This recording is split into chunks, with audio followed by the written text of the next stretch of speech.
ውድ ተመልካቾቻችን አሁን የደረሱኝ እጅግ በርካታ መረጃዎች አሉ።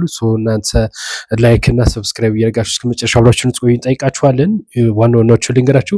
የሲኖዶሱ ጉባኤ ተጠናቋል። ለ7 ቀናት የቆየው ይህ ጉባኤ ተጠናቋል። ምን ተወሰነ?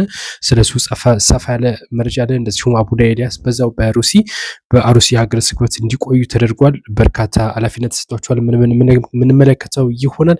ቀጣዩ መረጃችን ደግሞ ዶናልድ ትራምፕ ወደ ቻይና ካቀኑ በኋላ ማለት አንድ ውሳኔ ተወስኗል። በቻይና በኩል ቻይና ለኢራን የጦር መሳሪያ እንደማትሰጥና ነዳጅ ግን መግዛቷን እንደማታቆም ገልጸዋል። እናየዋለን።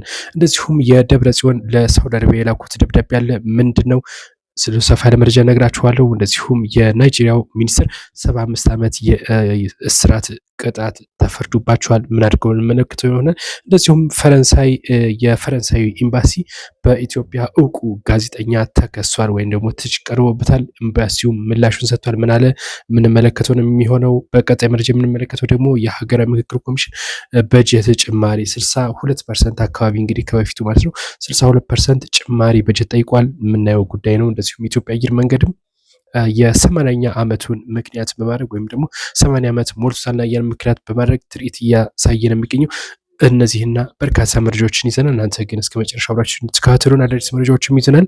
እንደዚሁም አትሌቷ እንደዚሁ የወርቅ ሜዳሊያ አግኝታለች። ማናት? የመጀመሪያዋ ነው። በርካታ መረጃዎች ይዘናል። አብራችሁን እስከ መጨረሻው ቆዩ። የመጀመሪያው መረጃችን የሚሆነው የኢትዮጵያ ኦርቶዶክስ ተዋሕዶ ቤተክርስቲያን የቅዱስ ሲኖዶስ ሰባት ቀናት የፈጀው ጉባኤ በዛሬው ተጠናቋል ማለት ነው። በዛሬ በግንቦት 6 የተጠናቀቀው። ከዚህ ጋር በተገናኘ በርካታ ውሳኔዎች ተወስነዋል። ስለ ምእመናን እንደዚሁም ደግሞ ስለ ምርጫው፣ ስለ ሳውዲ አረቢያ ስላለው ሁኔታ፣ ሲቀጥልም ስለ ደቡብ አፍሪካም ስለተፈጠረው ጉዳይ በስፋት ሀሳብ ተንቀሳቅሶበታል የተባለው።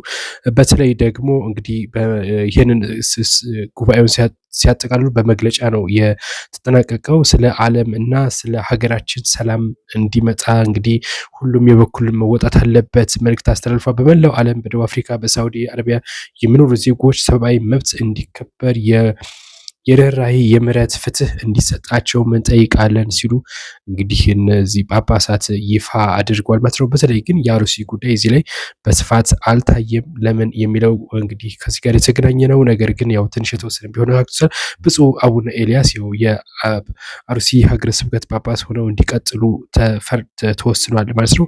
ከዚህ ጋር በተገናኘ ግን ቀድሞ ብፁዕ አቡነ ያሬድ እንደነበሩ ይታወቃል። በዚህ ሀገረ ስብከት ያው ከፍተኛ የሆነ ቅሬታ ሲቀርባቸው የተነሱት ብፁዕ አቡነ ያሬድ፣ ነገር ግን አሁን ብፁዕ አቡነ ኤልያስን ቢተኩም እንግዲህ ያው እንዳልቆመ ነው እንደምትመለከቱ ማለት ነው። በርካቶች ይገደላሉ በአሩሲ በሽርካ አካባቢ ማለት ነው። እና እንግዲህ ብፁዕ አቡነ ኤልያስም ኃላፊነት ተሰጥቷቸዋል። አዲስ ኃላፊነት እንግዲህ በጉባኤው ላይ አንድ የሰላም ኮሚቴ ተቋቁሟል። ከዛ ከሰላም ኮሚቴ ጋር በመሆን ማህበረሰቡ እንዲያረጋጉና ለህዝቡም እንደዚሁ እንዲያጽናኑ መልእክት ተላልፎላቸዋል ወይም ደግሞ ኃላፊነት ተሰጥቷቸዋል ነው እየተባለው። እንግዲህ ውሏቸው ይህን ይመስል ነበር። ብዙም አዲስ ነገር ወይም ደግሞ ጠንከር ያለ ውሳኔ አላስተላለፉ።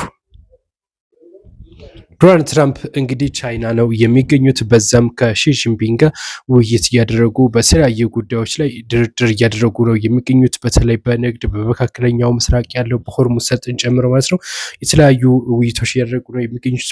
በተለይ የሆርሙዝ ሰርጥ እንዲከፈት ስምምነት ላይ ወይም ደግሞ መግባቢያ ላይ ደርሰዋል ማለት ነው። ከዚህ ጋር በተገናኘ ግን ከኢራን ጋር ያላቸው ግንኙነት እንደማይተው የገለጹት ማለት ነው። በተለይ ነዳጅ ከኢራን መግዛት እንደማያቆሙና ነገር ግን የጦር መሳሪያ ወደ ኢራን መላካቸውን ሊያቆሙ እንደሚችሉ ይሄንን እናቆማለን፣ ነገር ግን ነዳጅ መግዛታችን አናቆም ሲሉ እንግዲህ ሺ ጂንፒንግ ገልጿል ማለት ነው።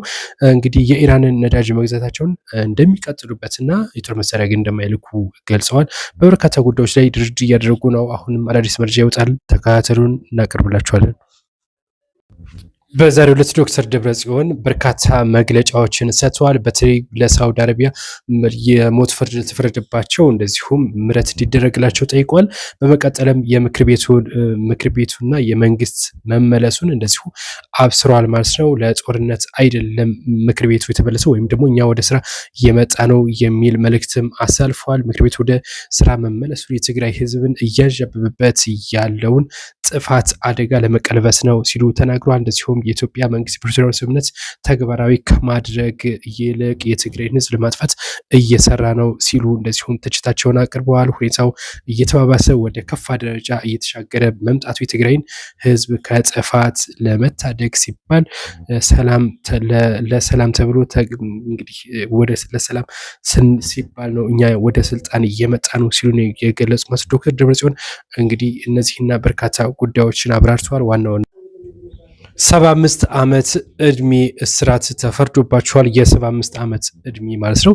እንግዲህ የተፈረደባቸው ደግሞ የቀድሞው የናይጄሪያ ሚኒስትር በሙስና ክስ ነው። እንግዲህ 21 ሚሊዮን ዶላር ሰርቀዋል ተብለው ነው የ75 ዓመት እስራት የተፈረደባቸው። እንግዲህ የነዚህ ሚኒስትር ማለት ነው አሁን እድሜያቸው ወደ 60 አካባቢ ይጠጋል። እንግዲህ 75 ዓመት ስደምሩበት ወደ 100 ምናምን ነው እና እንግዲህ ያን ያክል እድሜ ይኖራሉ አይኖሩም፣ ያው እስር ቤት እንዳሉ ህይወታቸው ያልፋል እንግዲህ ማለት ነው። ምናልባትም ከ100 ዓመት በላይ አይቆዩም በሚለው ማለት ነው።